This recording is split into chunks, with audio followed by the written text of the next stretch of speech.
Everybody, welcome back to the podcast today to have a dear friend of mine, chaplain, and just really a great pastor, Chaplain Brady Feltz. Chaplain Feltz, thank you so much for being here today. Yeah, great to have a chance to talk with you. Now, obviously, I know a little bit of your story because you and I have, we've known each other for the last 10 years probably. And you've got a beautiful family and all the things. I'm wondering if you could give us the Reader's Digest version of your career, or like just Yeah, the vocational part of like, hey, this is where I started doing, and this is what I'm doing now. yeah. Um, so probably the fact that's going to matter most for where some of the conversation we're planning on having goes started back in high school. I felt my call to ministry on a trip to Europe. Um, there are pictures of me in John Wesley's pulpit in London, England, Mm. and then I had a chance a few days later to go to Omaha Beach at Normandy, and the combination of Oh, those two wow. locations and my spiritual life at the time led me to feel a call towards military ministry. So I came back and started looking through that. I did RTC in college, went to seminary straight out of college for chaplaincy in the Army. I was a chaplain candidate, and then going through the ordination process, I was in a local church for about 7 or 8 years. I served at 3 different churches in the West Ohio Conference, where we bumped into each other. I think we met when I was at my first church because you were still near Dayton Yeah. when you were on staff there. Um, and then about 3 or 4 years ago, no, 2019, my wife and I felt the call shift back to active duty instead of local church. I was in the reserves the entire time, so I bounced around, served a whole bunch of different reserve units, and then I went down to Fort Stewart, Georgia, in 2019, where I was assigned to a cavalry squadron with armored vehicles. We deployed to Europe. I came back. I got reassigned to Arlington National Cemetery. So that's the condensed version. Yeah. So I, of course, for those listeners who don't know, I was in the Army for reserves for 14 years as a chaplain's assistant. So all the words that he's saying, I know, and it's going to be very easy for Brady and I to jump into military talk, which I'm going to desperately try to avoid. And So, I will want to try and avoid that yeah. myself. Let me ask you this. How would you define what a chaplain does? Because I imagine there's somebody on a treadmill right now who's like, oh, this could be interesting. I don't know what a chaplain or what a chaplain does. Yeah, it's a really odd amalgamation of different roles. I am required to have theological training at a graduate level.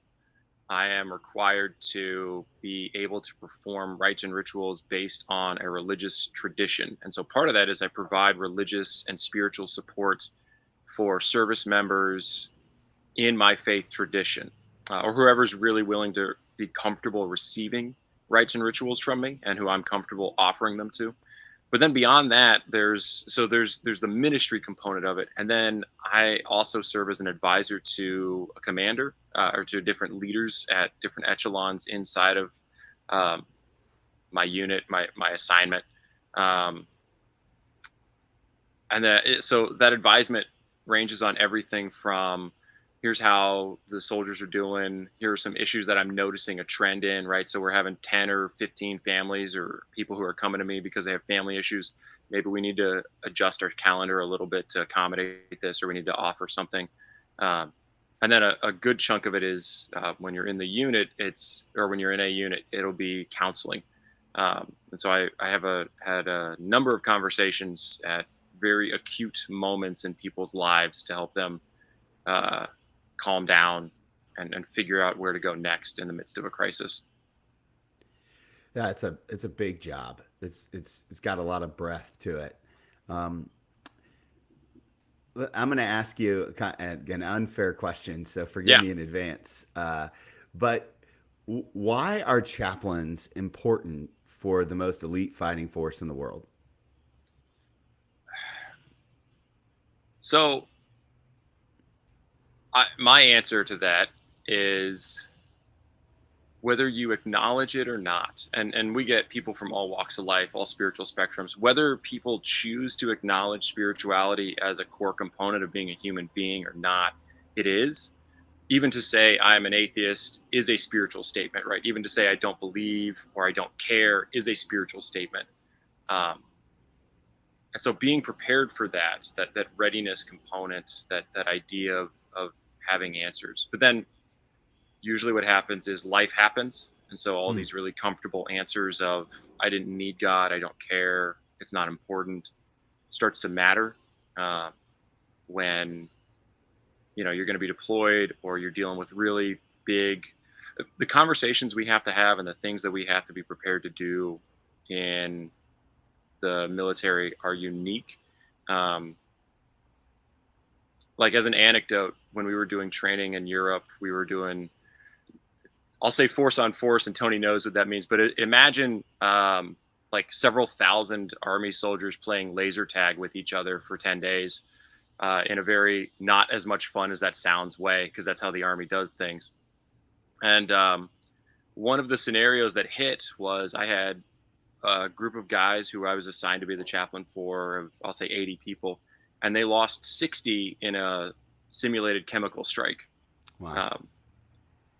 So like having to mentally prepare yourself for that being a reality is unique, and that brings up questions and conversations that I am well suited to. Well, I say well suited, but I guess I'm there to have. I don't know about well suited, but I'm there to have those conversations. Right. I don't know if anybody's ever well suited for Yeah. that. Let me walk that back then. No, I appreciate that, and I think that gives some context to the big job of what the chaplaincy is and does. I mean, you mentioned earlier in your story about being in Wesley's pulpit and then also being at the Normandy beach. One of the questions I always love to ask people is kind of about their call. How would you articulate the call that God has placed on your life? Yeah. I knew this was coming. I'm a Enneagram 5, so like I've only listened to about a dozen of your podcasts to try and get ready. The succinct way I would put it is I feel like God has called me to both seek out and offer God in hard places.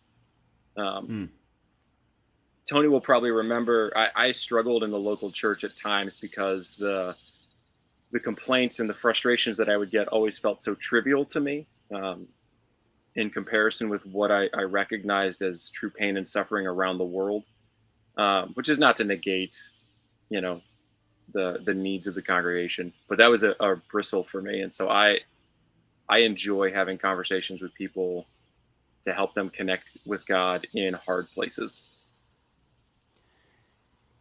Let me ask you this, because that's a very succinct calling, and you're one of the few people that have ever prepared for that question. So I appreciate that, and I love it.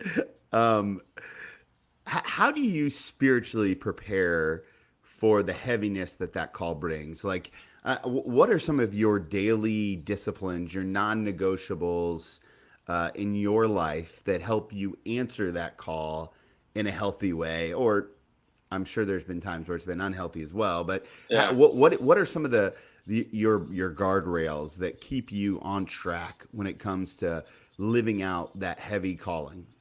Yeah, I try to build rituals and rhythms around a lot of things. So on the larger scale that most people listening will probably like, I have a regular touch point. I get up, the first thing I do is have my quiet time with God. I try to get some exercise in, usually in the morning as well. And like just being physically active is really good for my emotional health to burn some of that anxiety and some of that stress and that worry off. But then outside of the normal stuff, I've just developed a couple of things along the way. I try to stay in touch with empathy as best as I can. The best way I've found to have hard conversations with people is to try and put myself in their shoes. Because a lot of time people come to me with problems that I would not be in because they made decisions that I just haven't made or wouldn't make. Sure. But then, you just stop and think like, all right, well, if I had done X, if I did decide to go drinking and driving, or if I didn't think that this was that big of a deal, and if I were sitting in that chair instead of mine, how would I feel? Mm. And then, like, as we get into specific, like, so I've written 55 and performed 55 funerals in 6 weeks here at Arlington, or probably about closer to 8 weeks now. And even when I was in the local church, I have a playlist specifically of about 6 or 7 songs that I listen to only when I am tapping into grief and that kind of emotional side of the spectrum. And that has helped me kind of keep it there. And so sometimes if I need, like, if I can tell I've got that welling up, those feelings of like, where is God in this, or kind of, if I just feel that need to sit in it a little bit, I can tap that. Yeah, I, I want to ask this, and I don't want to be quippy about it, but Yeah, is it basically like is it a playlist to kind of make you cry almost? Like, is it? I it mean, would be. Yeah, yeah. yeah, I okay. So mean, it's an intentional move towards towards feeling feelings. yes. And it's a specific set of feelings. I've got a playlist for working out that like. I've got some of those songs that I'll listen to if I need some motivation or some energy at other times. Um, but specifically, like, when I can tell that I've got stuff, and hey, I need to journal this out. Like, I need to just process this stuff. It's a playlist I can put on for that. If I'm dealing with some of the grief around losing my mom from a few years ago, I can put the playlist on and kind of sit and process a little bit. Or, as most cases, I'll listen to it for about an hour while I'm writing funeral sermons. I think that's super helpful because you correct me if I'm wrong, but you're not naturally an overly emotive person. I think I am, but most other people think I'm not really that demonstrative with it. What would your wife say? My wife would absolutely say I'm more robot than human in that sense. Oh, you mentioned Arlington. I want to jump into some of that. Yeah. Uh, it kind of, there's probably somebody's listening who's not familiar with the mission of Arlington National Cemetery out of DC. I've had the privilege of being there before. Give us some scope on like how big, how wide. I mean, Yeah. like you guys, how many funerals are you guys going to do this year? You said 55 in almost 8 weeks. How many I, funerals did the cemetery do this year? so the cemetery averages 20 to 25 a day, across all branches. So I can't tell you what, like, I don't know the math on how that'll play out across it. We've got 3 branches. Sorry, I should clarify. That's not trying to diminish the role of the Marine Corps or the Coast Guard. They just fall underneath the Navy. So whenever the Navy is doing funerals, it's also for the Marine Corps and for the Coast Guard. So Wow. we have Army, Air Force, and Navy that are doing funerals every single day. Um, and so the funerals are for spouses or dependents, as the military phrase is, but like family members, and then service members who served honorably. Um, they get to receive honors during their funeral. And that's what most people think of with the firing party and the flag folding and taps and all that. Um, and so I'll do 10 funerals next week, which is a normal week. Um, and I've got 3 Protestant colleagues and 2 Catholic colleagues who will all be doing comparable numbers. Yeah, so I did the quick math Yeah. on a calculator. If you just did 25 a day, and let's say that you did 350, that's somewhere in the range of over eight. It's well over 8,500 funerals Yeah. this year, and that's probably a fairly conservative number. Um, Part of why I wanted to have this conversation so much is because of this idea about the spiritual side of what that space might feel like. Like Yeah. that's a lot of people. It's a lot of honor. It's a lot of volleys throughout the day. It's a lot of taps. Like it's just a lot. Yeah. Um, what have you learned 8 weeks in about God? Not about the space yet. We're going to get there in Yeah. just a Yeah. second. But what have you learned about God that you didn't know before? Um, that's a good question that I was not as prepared for. What are you doing to me, Tony? No, I think, I don't know if it's been a relearn or if it's a brand new aha moment. I've had God reinforce just the simplicity of faith Hmm. within that. It's easy for us to get bogged down in theological nuance. We being clergy, church leaders, pastors, people who are trying to lead in a spiritual realm, we get bogged down in what does this sect of us say? What is the, like, what's the nuance behind this? The reality is like, uh, I don't know. God weeps with those who weep. God celebrates with those who celebrate. Um, God feels, and God is more quiet. And that has something to do probably with the space. God has a softer tone and a softer voice than I think we often give credit for. I don't know if I'm making any sense.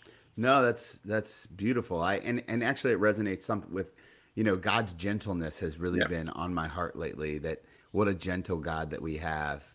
Uh, let's talk a little bit about the space of where you work.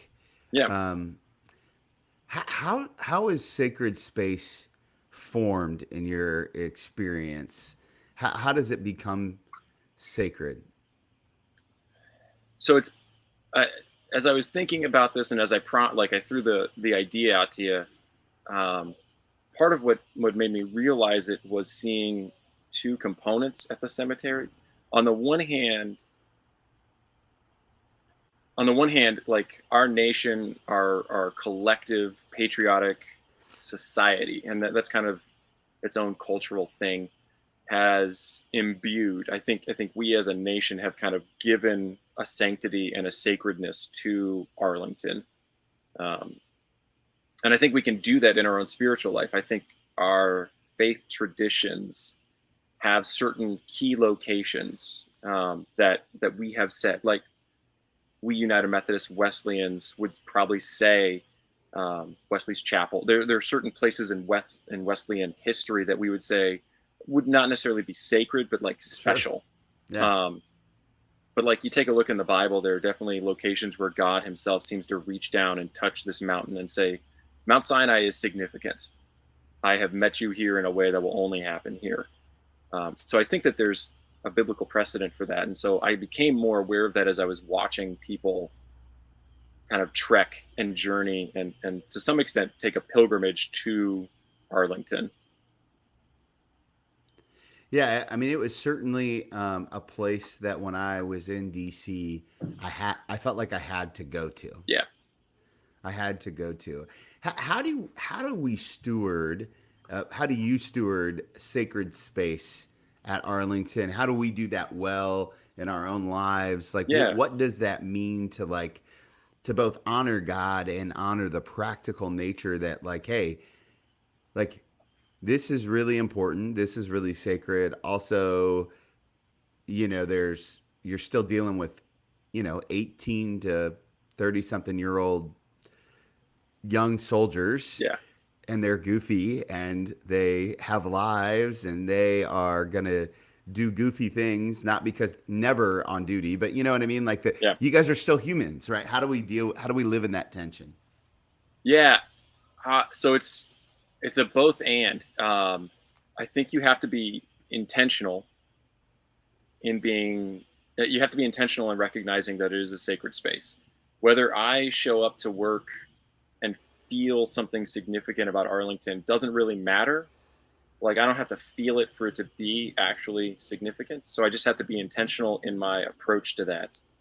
Um, and then I think you have to be open to the sacredness in that. There are certain moments, like I don't have any big aha, like I don't have big moments at work where I go, man, this is a really special thing. Like I have little moments where I see uh, names on gravestones, or I see decorations or awards that people have earned, and different things like that. Or I see the way that people who are there, tourists who are walking around, stop and watch a funeral procession, and the kind of the solemnity, the sobriety, their honor that they give in those small moments kind of will reinforce that. So I have to show up and be intentional about acknowledging this is kind of a set apart space. And then I have to capture and take advantage of being open to those small moments when they occur. So you collect those kind of small moments. I think a lot of us throughout the course of our life are collecting small moments. How do we, what do we do with them after we collect them? You got any thoughts on that? Like, I'm thinking about the person who's like, man, I just had this really solemn, sacred, special, whatever word you want to use, moment, and now I've kind of like that. Well, now I got to go take out the trash. What? Yeah. How do we live in that? What do we do with that? I don't know. I mean, you cannot feel the pressure of capturing all of them. And I say that because that's a thing that I struggle with, right? Like, there's a part of me that feels like, oh, if I don't take more pictures, if I don't journal this, or if I don't tell this story, I feel like I'm dishonoring it. And that's not true, right? Sometimes God shows up and just shows you a thing, and it's just for you. And I also think it's kind of arrogant or a scarcity mindset to think, if you feel the compulsion and the need to kind of capture all these small moments, it's kind of saying, I'm not sure God's going to show up later. It's that manna imagery from Exodus with the Israelites. But I will say, so there's that. But I do think that there are times that are worth capturing to some extent. I have come home and shared stories with my wife of like, these were really cool funerals, and I can't believe I got to do this one today. Oh, or I'll talk with some of the people I work with of like, this was a really hard funeral, or I saw a gravestone that really like tugged at my heart because it was for an infant. A kid who lived one day, didn't even get named, and is buried next to their dad. And so like some of those you kind of just have to let them be. But in my life, I've had other moments where, as I reflect on like a trip to St. Peter's Basilica or the Basilica of St. Francis, or Normandy. I have a bottle of sand from Normandy, from Omaha Beach, that I keep with me at my office. So I think some of it is you've just got to recognize how significant is that moment between you and God. How formative do you think this is going to be? And sometimes you just have to take a chance and say, this is going to be a really important moment later. This is going to be one of those things that I need to hold on to and anchor off of. So I'm going to take a picture, grab a rock, the Ebenezer idea. I'm going to write about it. I'm going to tell somebody about it because I need this to stay. Now, I would imagine the heaviness of your work, and now granted you've been doing it for 8 weeks, so it's not like you've been doing it for years and years and years, but the nature of the just the realness of the work that you do, right? How do you not bring that home, right? How do you find a way to find joy when your 40 plus hours a week is spent being serious? Yeah, we have a number of things that I came in with very intentionally to safeguard it. One, I'm allowed to show up in civilian clothes, street clothes, as long as they're business casual.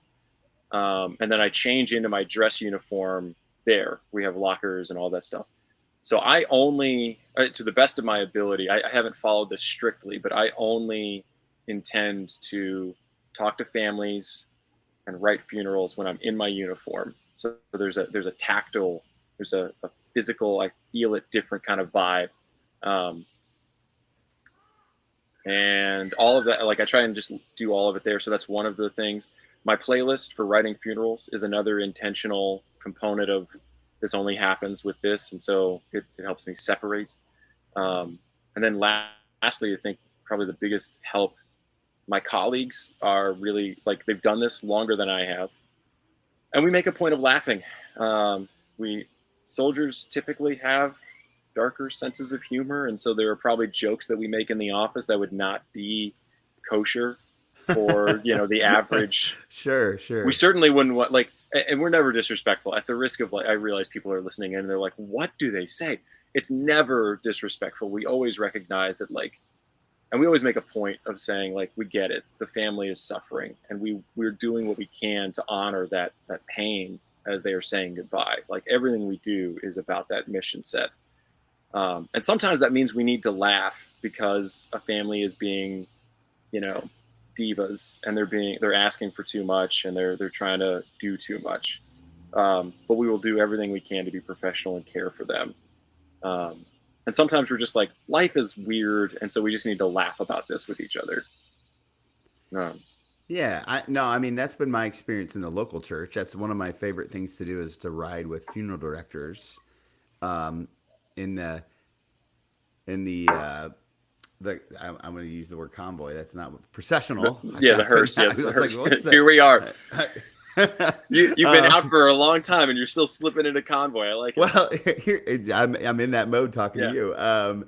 Yeah, and so I always love to ride with the funeral director because they have the best stories. They have Yeah. like the weirdest, most bizarre stories, and Yep. they're it's part of how I think you deal with the heaviness of it is by bringing some levity to it and recognizing that even in the midst of our deepest grief, we can find joy. I am curious. Not every chaplain has the experience in the local church that you have. What did you learn in the local church that's really prepares you for what you do today? Yeah. The playlist was a big one, truthfully. So I early on, when I did funerals at my first church, it was a student pastorate, which is to say, it was a church that was set up uh, for someone who was at seminary to also pastor there while they were getting ordained and all that. And it was an older congregation, and so I showed up, and actually, I think I hadn't moved in yet. I had barely been assigned to that church before I had to do my first funeral, so that was awesome. Yeah. What I learned early at that church was just like, if I did not create guardrails, Mm. um, I was going to wear myself out emotionally. I remember coming back from doing funerals and just needing like an entire day of just binge watching sitcoms to kind of catch myself up emotionally. And part of that was just because I didn't have good emotional awareness of how to navigate that at that point. Um, and I would pour myself in too much. So I had learned some of my own thresholds and my own boundaries in that. And I got to fine tune it. I got to practice it along the way. I did probably 30-ish funerals in the local church while I was in there. So I had practice at realizing, like, if I'm doing hospice visits or bedside visits and home visits and collecting stories in person, that takes a heavier toll. My current job, I do phone calls for families, and so there's some emotional distance created there. We have a very tight script and schedule that we have to stay to. That also creates some safety for emotional health and wellness in that sense. And this might be a little too drilled down, but could you kind of take us through the script of what an average funeral at Arlington looks like? Yeah. So when it's a graveside committal, um, I have about 5 to 7 minutes total, from start to finish. Um, and so I start off with, we have a customary welcome to our Arlington National Cemetery, where I kind of we do that to set the tone. We want Part of the reason why people choose to get buried at Arlington is, again, going back to that, there's a sacredness about the space for service members. And so we like to begin with that intro and that customary greeting to kind of set that tone. I do a prayer. I will read a scripture. Usually it's the 23rd Psalm, unless the family has a very specific request. And then I get into a eulogy. And I have a pretty standard format. Most of us have a pretty standard format for what that looks like. I think in that, my time in the local church, fine tuning my eulogies has paid off, because I've figured out how to say traits about a person really well, articulately, and kind of humanize them rather than just reading off facts. I get done with the eulogy, I do a committal prayer, and then If they are a service member, I have a paragraph in a script that I read for rendering honors or for cueing the firing party and the bugler and all that. Wow, and the whole thing takes about 7 minutes. Uh, by the time you add in the honors portion, it'll be 10 total. But yeah. Okay. And then that's kind of the committal side of it, right? Yep. And then do you guys do a funeral service as well, or you guys just do committals? So we do some chapel services, but the family has to request it, and it takes longer to get to, right? Like we only have so many slots in a day to do chapel services across all the branches. And so if you say, I want to do a chapel full honors service, well, okay, we can schedule that, but it's going to be 2 extra months instead of, 3 months total or something like that. And some families go for it, some families don't. And that gives us another 15, 20 minutes. But if we do a chapel service, I only do like a committal prayer when we get to the graveside. Yeah, and the truth is that that's really not that far off from what we do in the local church. Yeah, Typically, like my committal services in the local church are always less than 10 minutes. When yeah, I mean, sometimes we might play music instead of a bugler or something yeah, like that. But typically, if I just follow the book of worship committal yeah, side service, so it's not like we're not rushing through anything here. I guess all that to yeah. say, right? You're giving them it feels like a lot of time there, I would imagine. It can, yeah. Some families feel like it's a lot less, and some families feel like it's perfect. Most families feel like it's the perfect kind of balance. Yeah. So speaking of families, you've got a family I and do. you've got a beautiful wife and a young man. And well, how do you nurture the spiritual development of your family when your work is so all consuming? Uh, yeah, I have done better at maintaining boundaries and balance at this assignment than my last assignment. Um, this assignment is much more regimented, and I think that's by design. Sure. When you're a battalion chaplain, like you're kind of on call all the time, and hey, we're going out to the field, so you should be prepared to spend the night for a few nights out in the woods. And hey, this meeting running late, or somebody needs to talk to you. Here, I don't have to do a whole lot of counseling.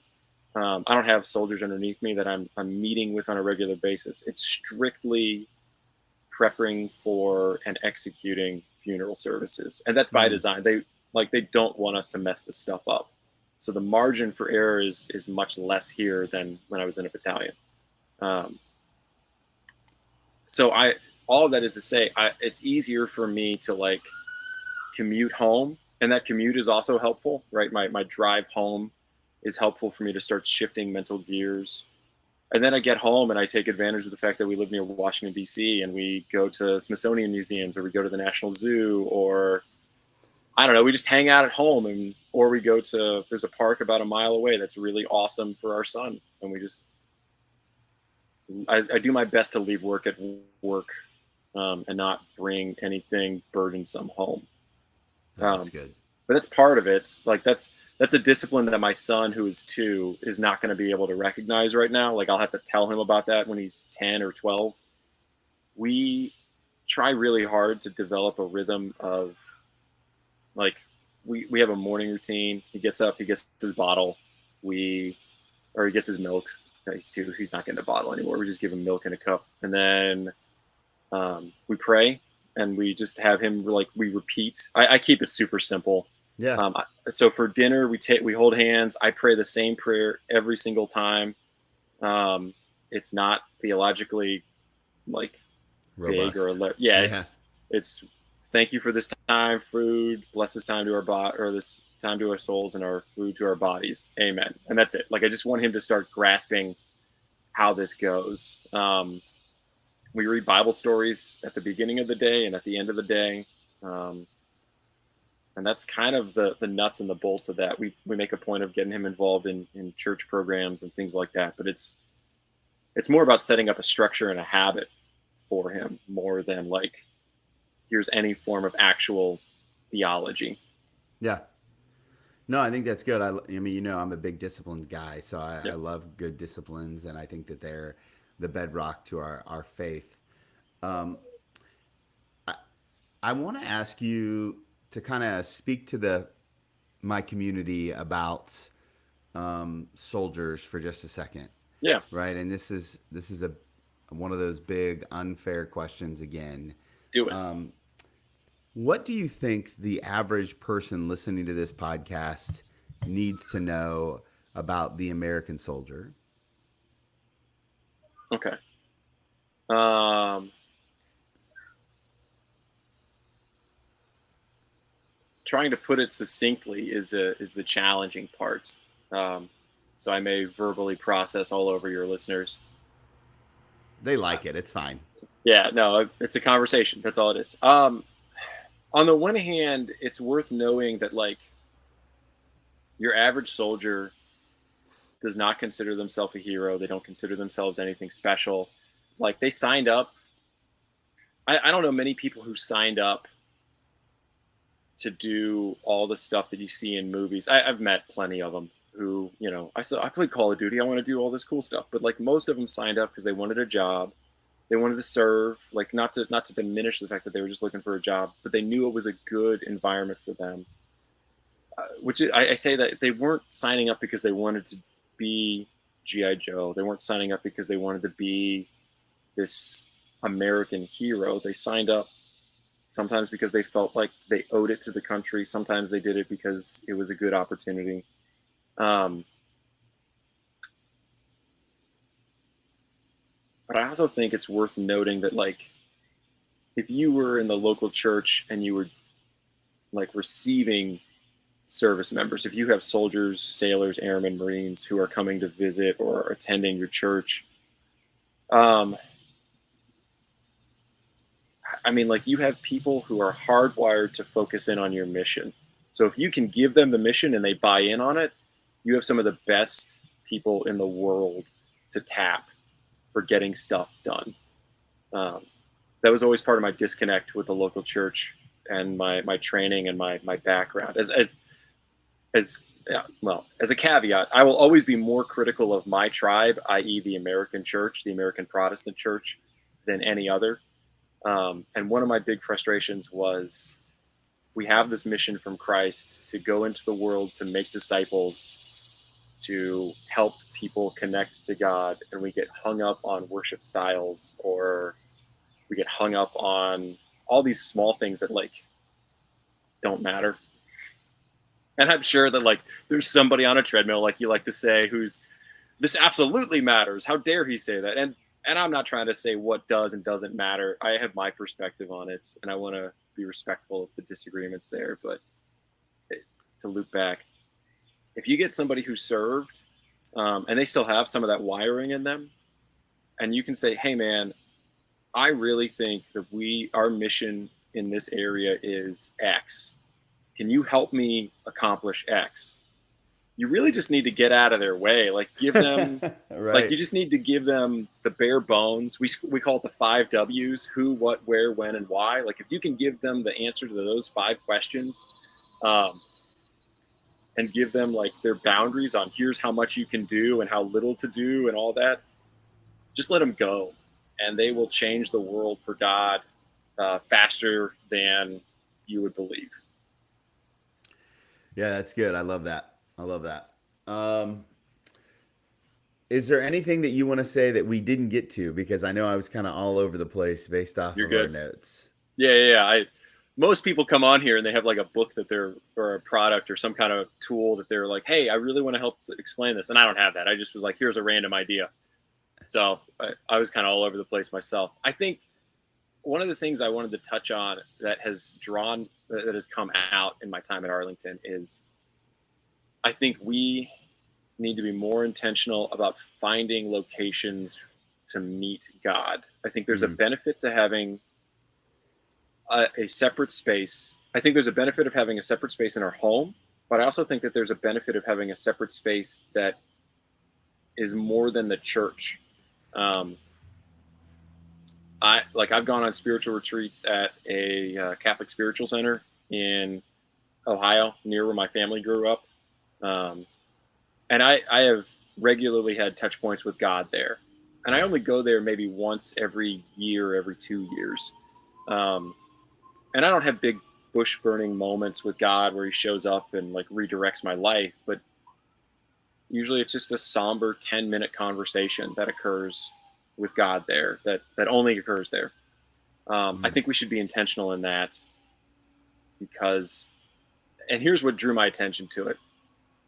The church can be guilty of a lot of spiritual tourism, which is to say, we like to go on mission trips to nice locations, nice locales, or Yeah. locales that are fun to say I went to. We do some good work, but we also are kind of there watching the culture instead of participating with it. We're kind Mm. of there to get souvenirs. We're there to get stories. We're there to, yeah, we're there to encounter God, but it's a trip more than a pilgrimage. And there's a vast difference between those two things.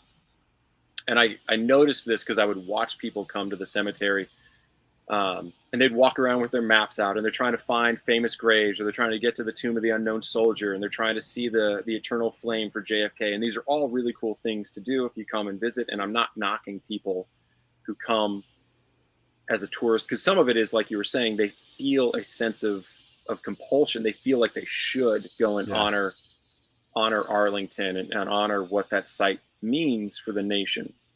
But there's a difference between somebody who's doing that and somebody who, and I've seen this plenty of times, somebody who is there visiting their loved one. Because I've seen people pull up camp chairs in front of a gravestone and they're there all afternoon. And they have a cooler and they're talking, and that's what they're doing. They're visiting their brother, their spouse, their kid that they buried a few years ago. Mm. And that's different entirely than just, Yeah. hey, I'm going on this mission trip because I think I should. No, man, the Christian tradition has pilgrimages in it, and we don't capture that enough, right? So being intentional, and I'm going on the spiritual retreat, being intentional on, I'm going to the sacred site because I need to see God there, um, I think is a thing that we lose sight of. Yeah, that's really good. I love that. Okay, I have one more question for you, but before Sure. I ask it, I'm sure that the people may want to connect with you. Is there space on the internet that we want to send people to, or I mean, um, you got Twitter, or I where if people want to ping you with questions, where can they go? I, I have a Twitter account that I don't check at all because Twitter gets depressing. I have Instagram, but I don't check that for the same reason. You can find me on Facebook just at Brady Feltz. It's nothing special. You can Yeah, email me if you want to. It's just pastorfeltz at Gmail. So pastor, just like the job, Feltz, just like the last name, which should probably be in the show notes. it will Um, definitely be in the show notes. Yeah. at Gmail, and we can put the email address in there. And I'll be happy to field any questions that come up, or connect with people as they want to. Yeah, that's probably the easiest way. I love it. I love it. Well, last question I always love to ask people. It's an advice question, except I get to take you back to a very specific Yep. time in your life. And I thought quite a bit about what season of life I wanted to take you back to because you've had several different seasons. I want to take you back to the day that you raised your right hand and said yes to the military. Okay. If you could go back and give that younger version of Brady one piece of advice, what's the one thing that you're telling him? Uh, Calm down and get over yourself. Um, yeah. So in that time frame, I was a junior in college, and I knew exactly how all of my career trajectory and my call and all this process was supposed to go. And what that did, it gave me incredible focus, which was super helpful at times. But like, I had plenty of people speaking into me about, hey, you really need to do X, Y, and Z for your ordination process. And I was like, yeah. And I wouldn't do it. So I took years to get through the ordination process. And I got told no multiple times at multiple levels. And it cost me opportunities that I would have loved to have had. Now it also opened up other doors because of the way the timing all works. So not to take away from where I'm at, I don't regret my current season and how I got here. But like there was a lot of wisdom that I just ignored along the way, that I ignored because I was super, in the Army we'd say I was like super hua. I was super motivated, and I was super keyed in on like, I'm going to do X, Y, and Z, and God's going to make it happen. So I'm not going to worry about how this is all going to happen. And God was trying to make it happen by having people who were smarter than me show up and say, Brady, you need to do X, Y, and Z. And I'd be like, no, I don't. God's going to take care of it. And so I would tell myself just to get over myself. And I'd also tell myself to calm down, because the opportunities that I was really pursuing are great and all, but they're not the end all be all, right? Like doing all these really cool things, having stories is nice, but you'll always get stories. If you do your job well, if you honor your calling, you'll have stories. You'll have a life worth living, and you'll have a story worth telling. When your family calls your pastor and says, here's what we want you to say about mom or dad at your funeral, if you live your call well, you'll have stories to be told. I love it, man. I think that's good. It's a good word for all of us. Brady, I love you and your family. I'm so thankful for our time together today. Yeah. I'm thankful for the work that God's called you to, and we're praying for you and for all the soldiers and family members who have to talk to you. So. Yeah, appreciate it. All right.